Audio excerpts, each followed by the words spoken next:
Better buckle up. Better get the back and neck braces on. Better make sure the crash helmet is on extra snug, 'cause we're going Monster Truckin' USA.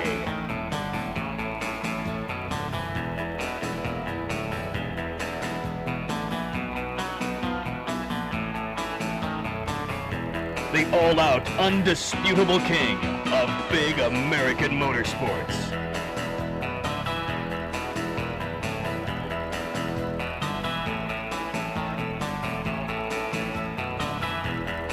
From the USA's Iron Heartland come the 6-ton rockets with the 6-foot wheels. From America's lunatic fringe come the drivers bold enough to launch him into low orbit. I really enjoy this. This is so much fun. I mean, you can't imagine what it's like.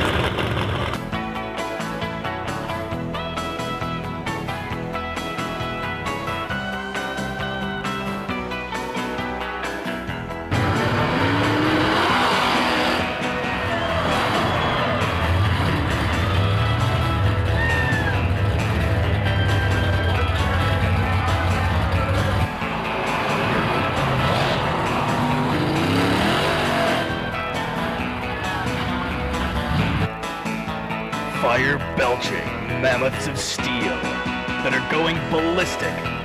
Names like the Skoal Bandit, Roboshark, Wizard, the Super Special, Danger Zone, the Crusher, Shotgun, California Kid, and Big Dummy, just to name a few.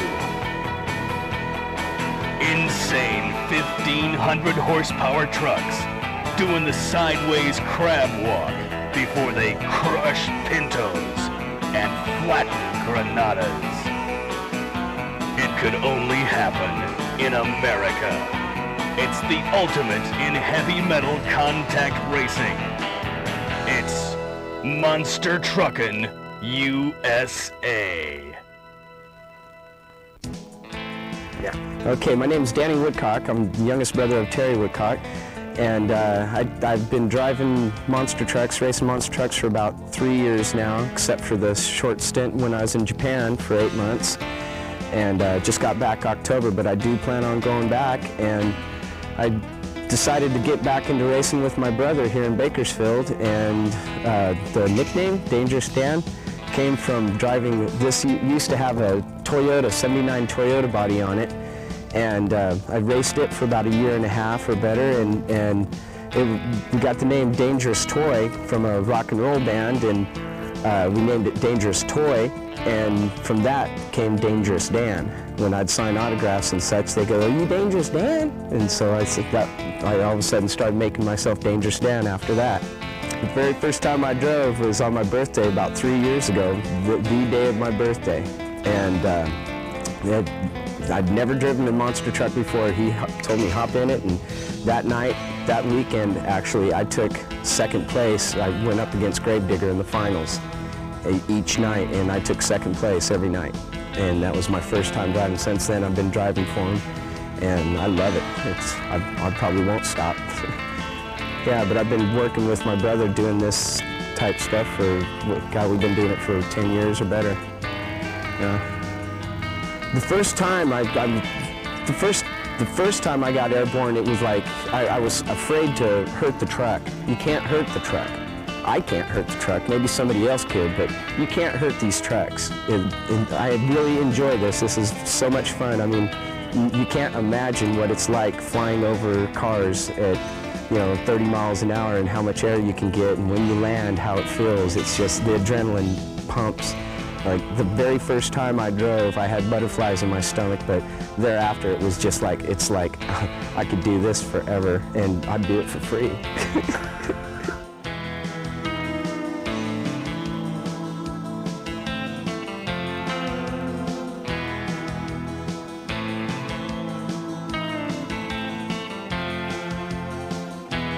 Future, bigger, better, faster, further, more money.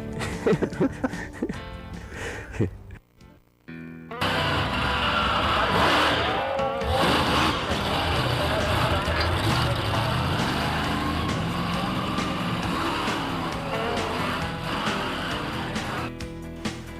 initially, when you're coming up to a set of cars, you get 20, 30 feet from the cars, you can see the cars. But you start hitting 15, 10 feet to the cars, you lose sight. And when you're running a fast track and you hit a dirt ramp, you lose sight of your cars at about 15 feet, and then you know from, it's like you replay in your mind how far you wait from the cars you were, and you feel the truck hit the ramp. So you're in the air, and I can honestly tell you, I don't know about other drivers, but when I hit the air, I'm not looking out the window at any particular thing. I'm driving all by feel. And I've had times where the truck's gone up and then just starts setting sideways. Well, you're holding onto the steering wheel with both hands, you're strapped in the seat, so you're gonna move whichever way the truck moves. And when it sinks down on one side and it hits down so hard that you feel the front tire give way and it debeads and it goes flat and the truck swings like this, you know, that's pretty wild.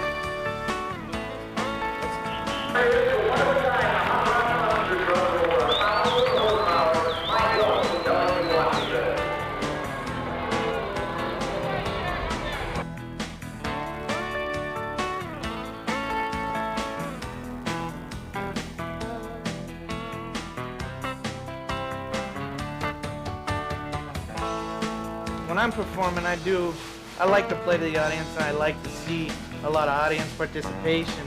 And there's been a few times where I've gone out in the truck and I know I didn't do anything real spectacular, and I'll look at the crowd and I'll be sitting there like that, and I'll come back, even if my turn's over, I'll come back into the arena and try to do one more thing to at least get a reaction out of the crowd, because there's nothing better than jumping the truck, getting out, and everybody in the stands is standing up clapping at you because you're just excited and beyond belief. I mean, that's monster truck racing.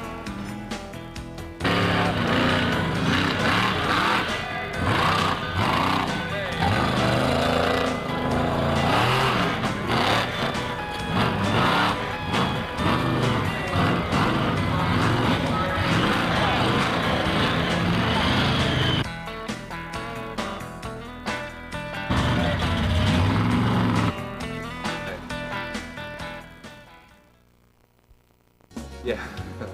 No, I got involved. I was building a lot of street trucks and a lot of performance vehicles and show trucks for the car show circuit.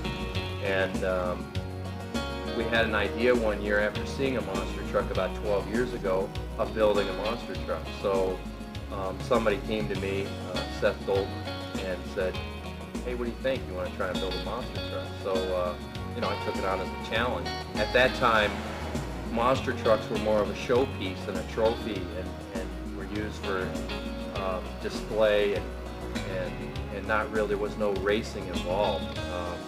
Very little crushing, in fact. They were kind of just a display piece. So I built a truck, the first truck called the Skoal Bandit, and that's how I got involved.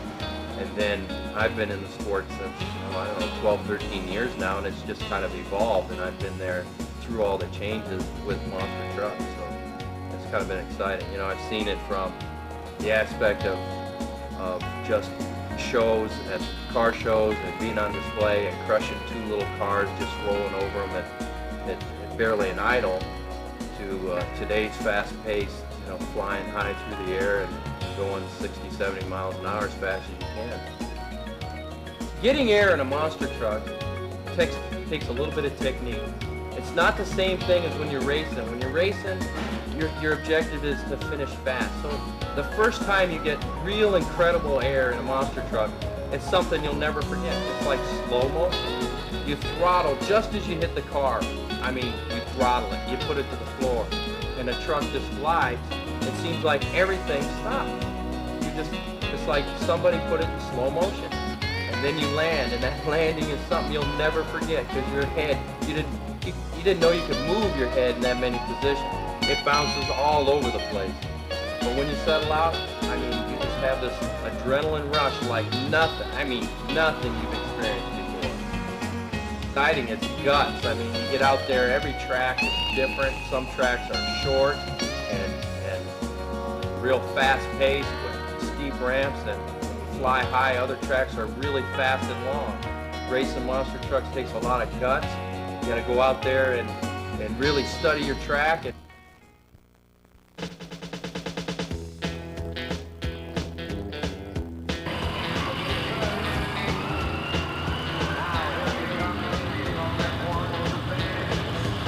Endurance plays a big factor in the monster truck racing. It starts out before you even race, before you bounce around the trucks. You need to have a strong back and a strong neck. You got to set the trucks up, and all the tires weigh about 800 pounds apiece. You got to jack the trucks up. You got to change all 4 tires by yourself. You know, with no aid of any special equipment. You got to wrestle the tires on, put on the lug nuts, the air gun, and you got to go to the back, jack it up, do the same thing. And then after all that, then you're ready to race. And I think, you know, if you wear a back brace and a helmet and a neck brace, I don't think you got to be Superman to drive the truck. But I think if you had a bad back, monster truck racing wouldn't be what you need. You know, I've had a few times where I've come down in a truck, basically planted my butt right in the seat, and it felt like my spine went right on through. You know, I've never been hurt that way, but it does smart after a while. But and after all that racing is over, and, you know, your adrenaline and everything has been pumping, you're tired, well then it's time to tear down the trip. And again, you gotta manually take the tires off, load them on the trailer, load the trucks, chain them down. It's a pretty demanding, in a physical aspect, it's pretty demanding.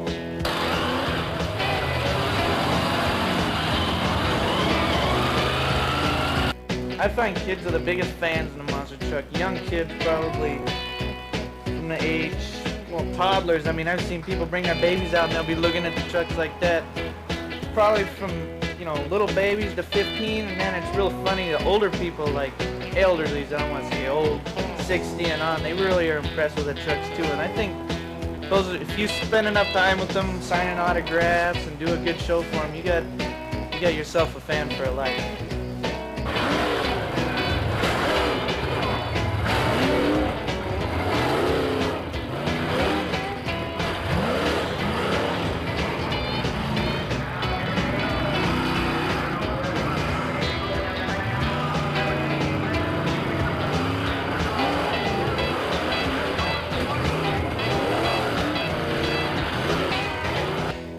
I'm Boucher. I drive the Skoal Bandit monster.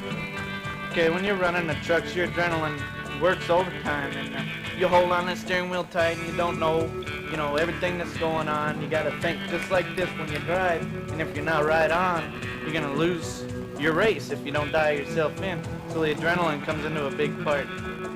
Okay, I was doing a race last weekend, and I got in line. I was working up the race with Gravedigger in the finals, and I hit it was a 2-car track, dirt ramps, so right there you know it's going to be a real fast track. And when you take off, I hit the first set of cars, came down and landed. Well, I hit the second set of cars in the dirt ramps, and the truck went up on its side. So I grabbed the steering wheel, I'm holding on tight, and I knew it was going to want to roll. And when it hit the ground, the side that was on the ground, the front tire blew out, plus popped my power steering pump, so instantly the front tires turned to a right-hand turn. And the truck gets up on its side like this, and it's sliding, and we're doing about 45, and that really wakes you up. I mean, you gotta settle the truck down, you gotta try to get it straight, not roll it. All those things, it's hard to describe what that feels like. Actually, when you're coming up to a set of cars, you get 20, 30 feet from the cars, you can see the cars. But you start hitting 15, 10 feet to the cars, you lose sight. And when you're running a fast track and you hit a dirt ramp, you lose sight of your cars at about 15 feet, and then you know from, it's like you replay in your mind how far you weighed from the cars you were, and you feel the truck hit the ramp. So you're in the air, and I can honestly tell you, I don't know about other drivers, but when I hit the air, I'm not looking out the window at any particular thing. I'm driving all by feel. And I've had times where the truck's gone up and then just starts setting sideways, but you're holding onto the steering wheel with both hands, you're strapped in the seat, so you're going to move whichever way the truck moves. And when it sinks down on one side and it hits down so hard that you feel the front tire give way and it debeads and it goes flat and the truck swings like this, you know, that's pretty wild. I believe monster truck racing is an all-American sport. I mean, where else can you get big trucks, big tires, your main categories is Ford, Chevrolet, and Dodge. You don't have all the foreign Mazda, Toyota, or anything like that. It's all American made. And I think the American people consider this a big sport in motorsports.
My name is Doug Domokos, and I'm known as the Wheelie King.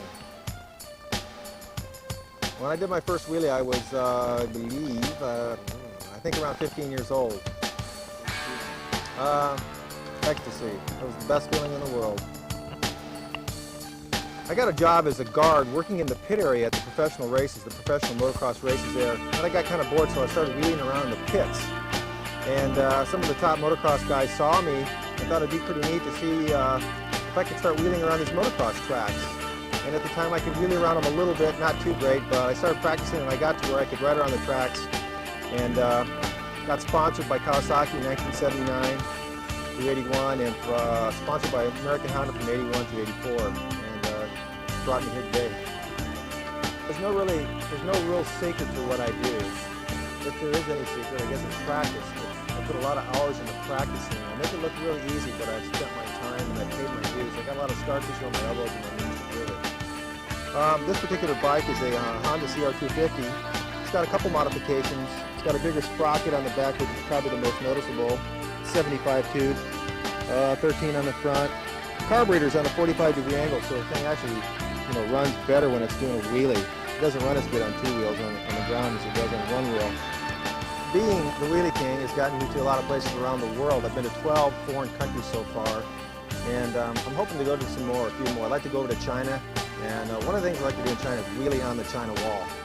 I'd like to make it over to the Soviet Union too, and wheelie around that country also. I've been wheeling's got me everywhere in the United States. I think I've been to every state in the Union except maybe one. And I really couldn't tell you what that one is. I don't tell anybody to do this. I don't tell anybody not to do it. If you're going to ride a wheelie on a motorcycle or an ATV, always wear a good safety helmet and good protective clothing, good motocross gear. Stay off the city streets and the sidewalks. You don't want to get busted by the coppers. And Just be safe and have fun.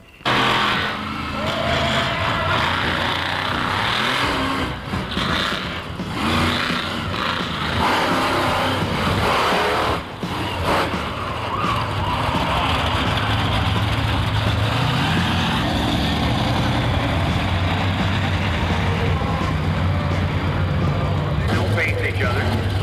Thumbs up on the low. They get ready to go.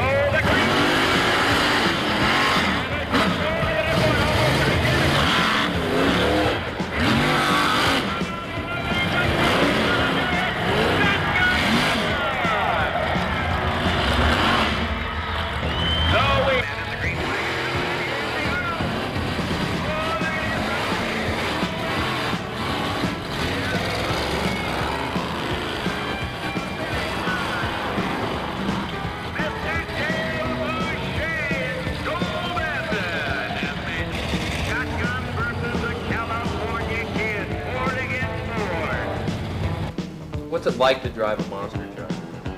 Driving a monster truck is one of the most exciting things you can ever do. You get in there, you've got complete control of everything around you. You feel like nothing can stop you. It takes some technique. You gotta go out, you gotta study your course, you gotta study your cars, the position of the cars. The course constantly changes. You got 16 trucks out there, or 5, or whatever the race you're at. The course constantly changes. So you get out there, you line up, you pick your path, you close your eyes, no. The audience is one of the most important parts of what we're doing. We feed off of the adrenaline that comes from the audience. The audience gets excited, gets us going. When we get paid to go out there and show off with our big trucks, all our horsepower, we feed on that. So when the audience is excited and exciting, that goes right through us and comes out in our performance. So a lot of times your truck may not even be running good, you may have some problems. You overcome it all just based on what you're getting from the crowd. There's nothing like an exciting crowd. You go to a lot of facilities, the stadiums are small, you can feel that penetrate the vehicle when you're out there racing.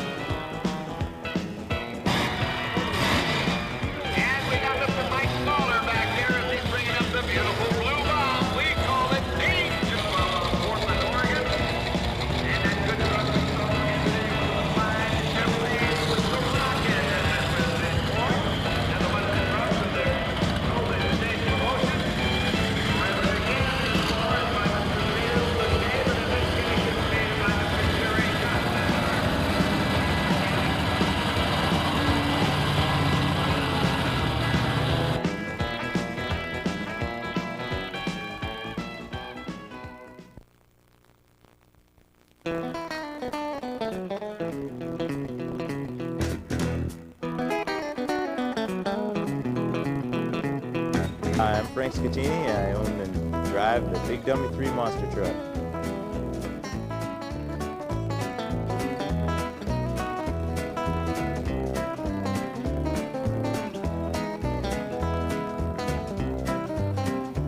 Pretty large street truck I'd drive around and kept getting in trouble, getting tickets. And so I figured it was a good time to turn that street truck into a full-blown monster truck. I built Big Dummy 3 as a project vehicle for Off-Road magazine, and just went from there. And I built a decent truck, so I went out and started running it in the circuit and racing and exhibitions, all kinds of crazy events all over the country.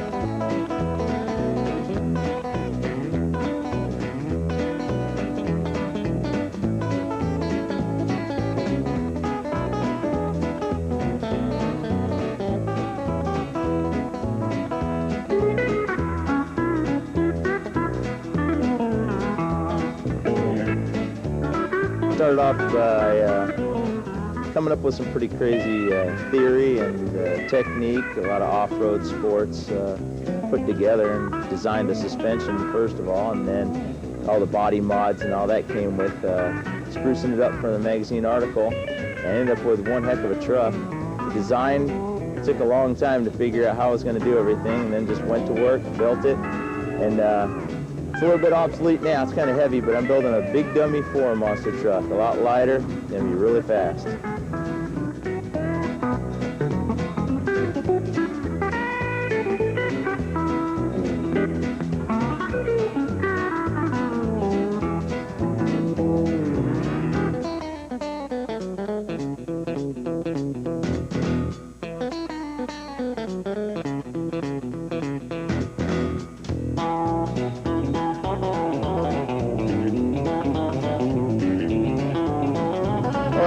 Built this truck as like an exhibition vehicle, but I built it well enough to jump over the cars pretty decently. So I've been involved in a few races at Anaheim Stadium, San Diego, Jack Murphy Stadium. New truck I'm building is going to be designed mostly for racing only. It's still going to be built really clean and, of course, real nice paint job, show exhibitions, all kinds of good stuff, but mostly for race. It's going to be pretty fast.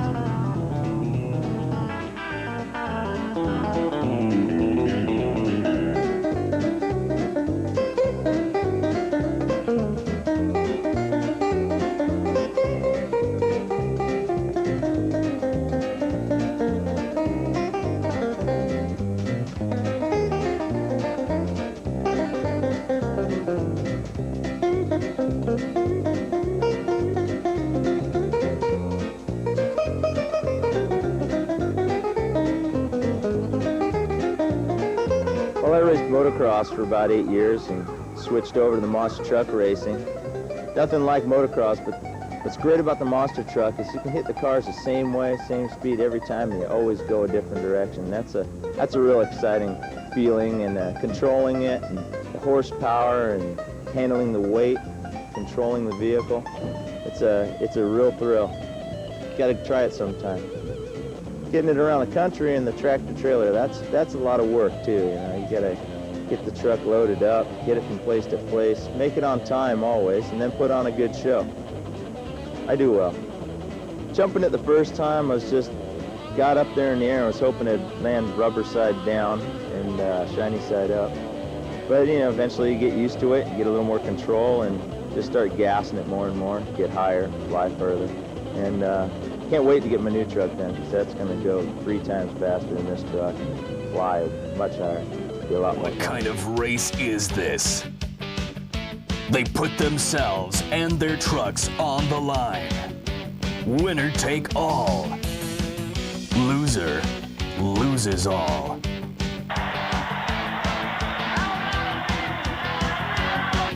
It's the biggest American motorsport. It's Monster Truckin' USA 2.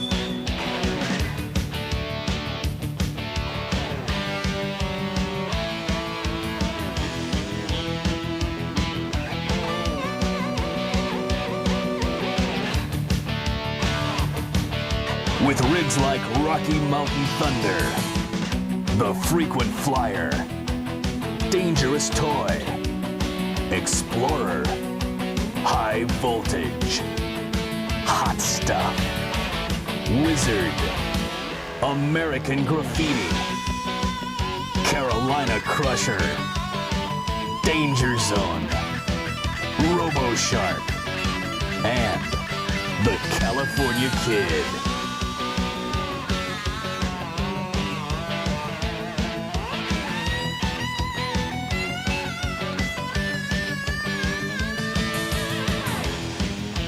They're all doing battle with 800-pound wheels and 1,500 horsepower big-inch V8s.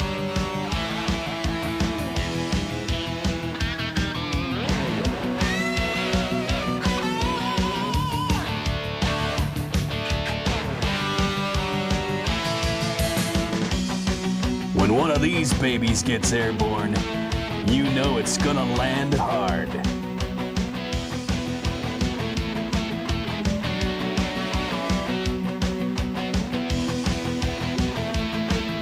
£12,000 of flying steel, landing on and crushing cars.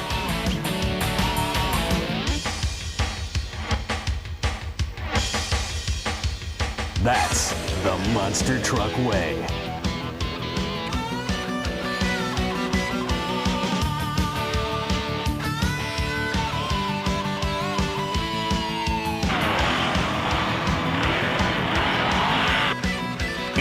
Monster Truckin' USA 2.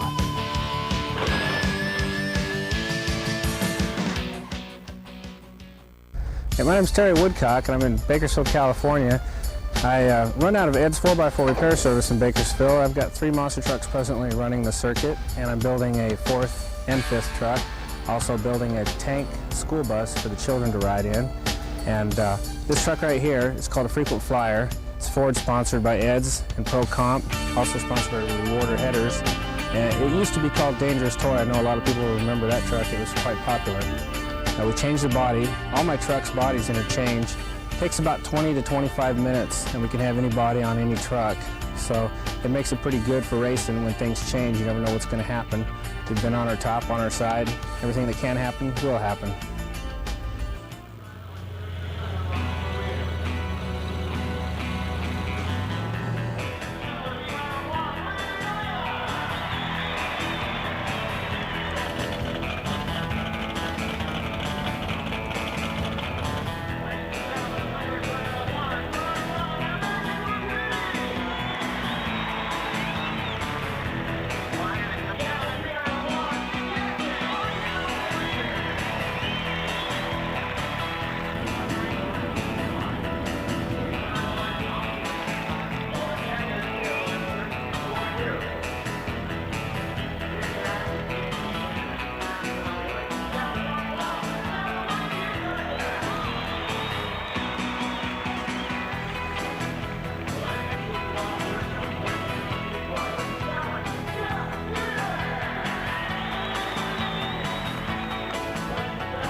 And over this way, we have another truck. It's called the Wizard. Right now, we're getting ready to rename it. It's going to be the Explorer for Pro Comp. They're going to do some sponsorship for us out of 4-wheel parts wholesalers. This truck used to be called Dare America, and then it was called the Big Toy. Now it's called the Wizard. This truck's got cantilever front suspension, which doubles the shock travel in the front. On this one, we have 28 inches. On the back, we have 14.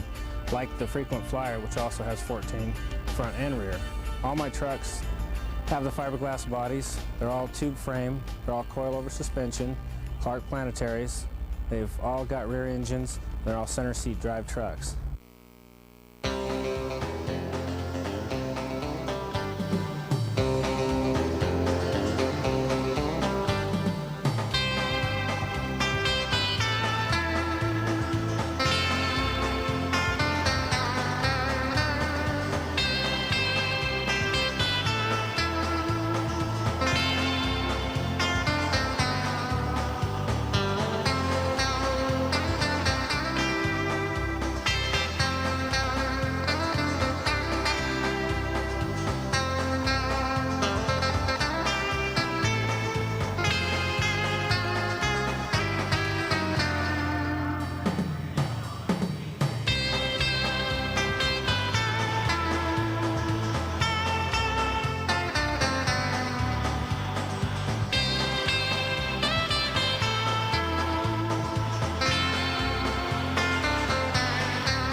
I don't know. I think jumping is like probably the greatest thrill that anybody could ever experience, because here you are, you've got all this space and it's below you, and ordinarily your body says don't jump.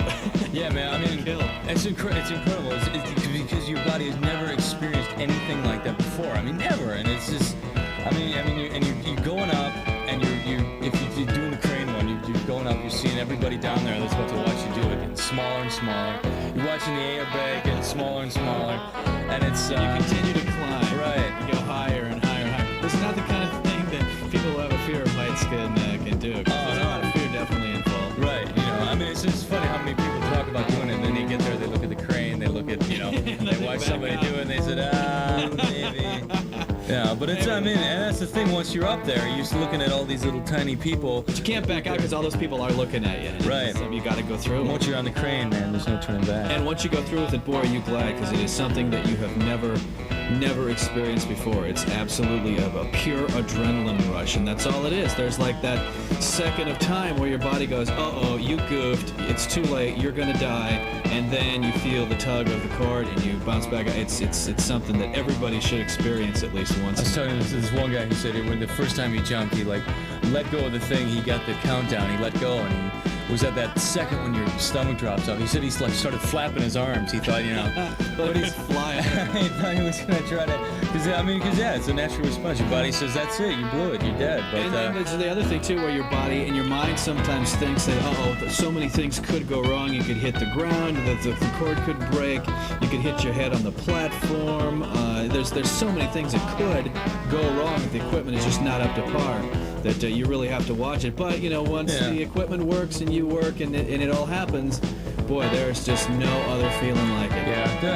There've been accidents, but and we're not necessarily even daredevils. We're just guys who like a little bit of a thrill. Daredevils, I think, like to present themselves with a measure of failures, to make it more of a 50-50 chance that you possibly could go wrong. But we're just exactly the opposite. We're so incredibly safety conscious that everything is checked out before, and do not do this if you're an amateur. You've got to really have it together in order to do this the right way. And the people running the thing, if it was unsafe in any way, they wouldn't let you go. Exactly. They wouldn't even set up the crane. Because the thing that these people do not need is some kind of death hanging over their head. So everybody's really careful about it. So I don't, when people call us daredevils, it's like, no, I don't think so, because we're not daring. We're not leaving anything to chance. Yeah. We're trying to make it as safe as possible. Because hey, we don't want to get busted up. We just want to have a little adrenaline rush, a little thrill. That's what it is, man. It is. Just got to close your eyes and go. Just got to do it.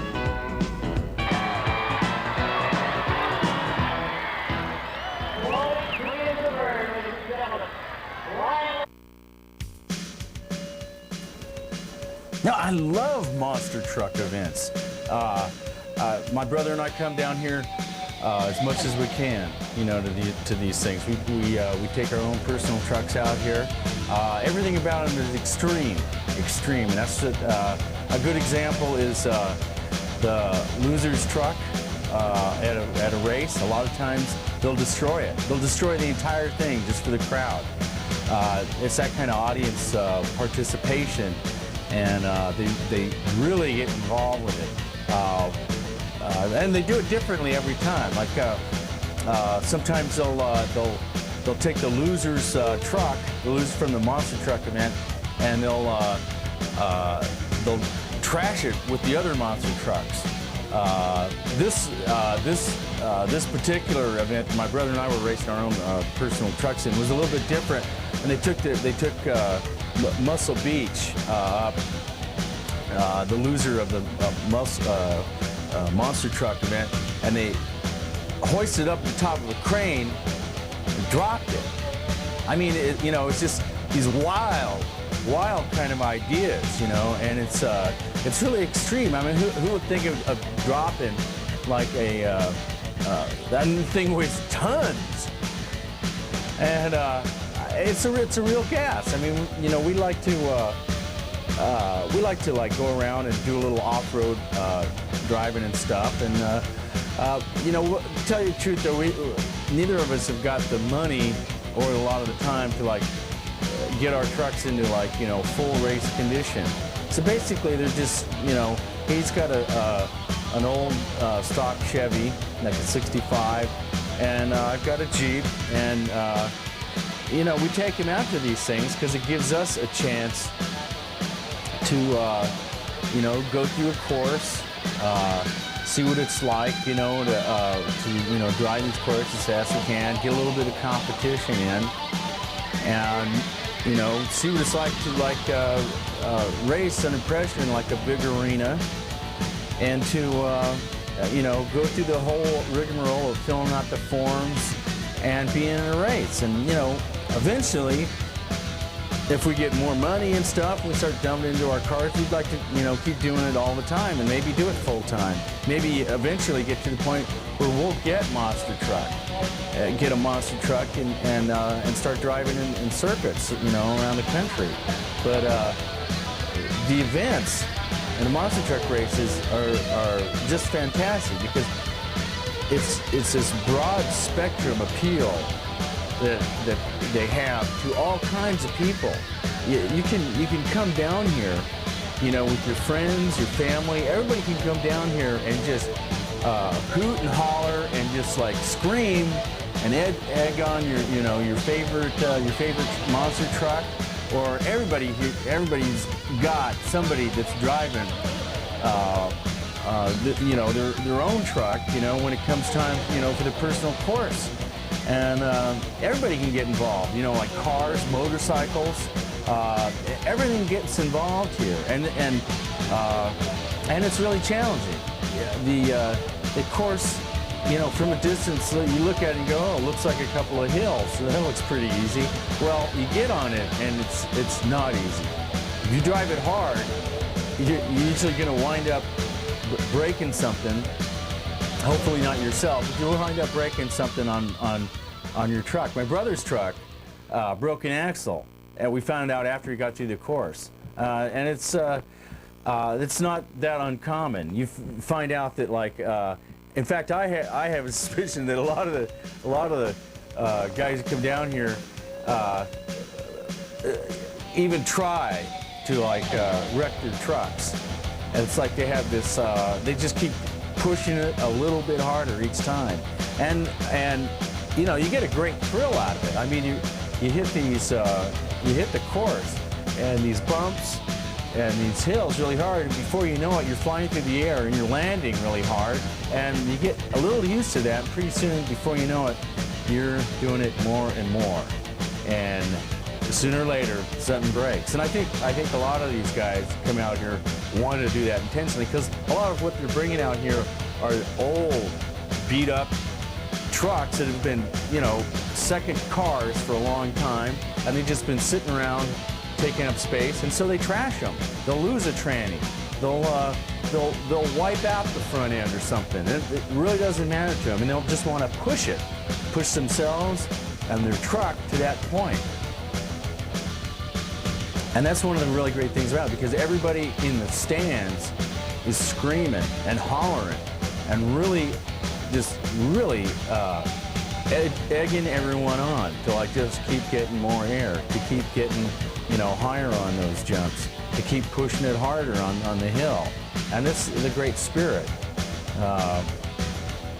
When my brother and I saw that the big monster truck, Muscle Beach, the loser of the race, fall on the crane, I mean, it was just incredible.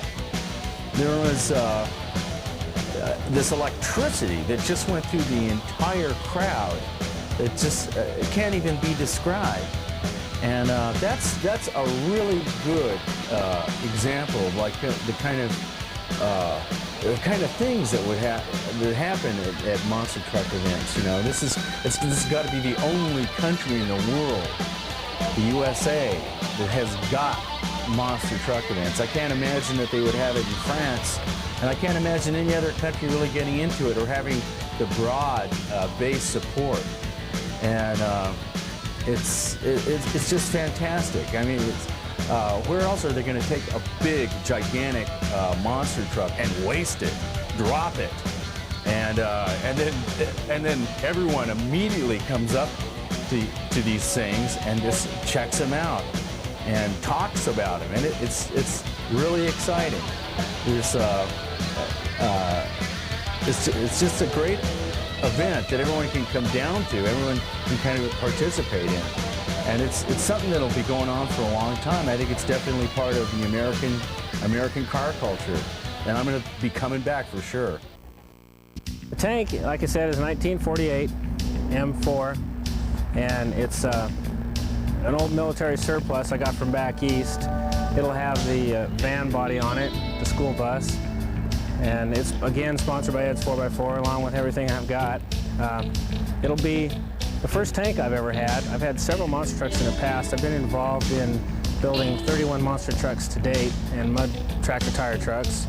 We've been running out of Ed's for several years. Ed has a tractor tire 4x4 truck that won first place in a point series, and I had one that won second place in point series, so we're pretty proud about what we bring out of Ed's 4x4 repair. All our trucks do very well. I'm standing in front of Roboshark. It's my newest truck, just built January 7th of this year. Roboshark is kind of a new idea for me. I have a shark's head that I've been trying to build to make it actually look like the animal itself with the teeth, the jaws. The mouth will open up with response to the throttle. Roboshark started out where I thought I would just cross a truck and an animal, a shark, is a machine. That's where the two names came together. Roboshark, like the other two trucks we looked at, is a tube frame, rear engine, coilover suspension, planetary truck with center seat driving. It's also got the exchangeable fiberglass body along with the other two trucks. Our new truck that we're building is a concept vehicle. It's completely a creature that really can't be described, but it's along the same lines as Roboshark. And the shark's head on Roboshark should be done probably March of this year.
We're in one of the three shops that we use right now, and this is one of the fiberglass bodies for one of the two new trucks we're building. We have the concept truck, which is a creature, and we have a new Chevy S10 extended cab truck.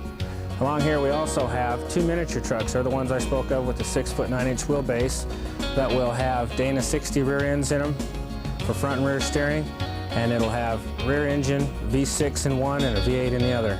And in front of the two miniature trucks, you'll see part of the shark's head that I'm working on for Roboshark.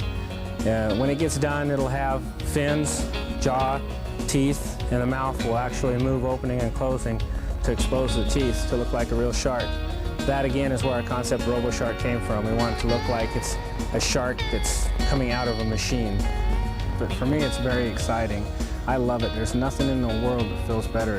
It's a rush like you would not believe. It would be like being in a jet doing Mach 3, I imagine. It would be like taking off into space. It's great. It's a great feeling.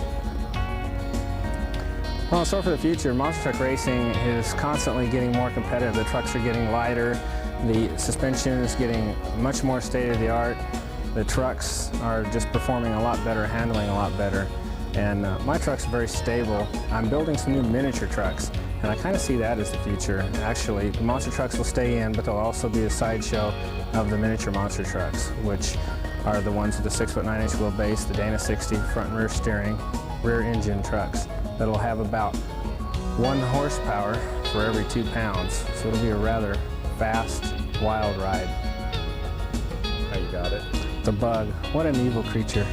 I've had the Bug for several years. I used to race motorcycles. I raced mini bikes when I was 11, 12, 13. Then I got into motorcycles, into motocross. Then as soon as I was 16 years old, I was racing my car. Some places I shouldn't have been racing, I suppose. And from there, it just kept going. I actually got into four-wheel drive kind of by accident. A friend of mine had rolled his four-wheel drive truck, and I had taken my two-wheel drive car off-road and tore the undercarriage out of it. So there it was. I bought his chassis, put it underneath my car, and had the first four-wheel drive 69 Dodge Charger. And then I thought, well, I'll come out to California and see what I can do with this, and continue to build them out here. And every time I've tried to do something else, I've always come back to it. It's something that's constantly on my mind that I love to do.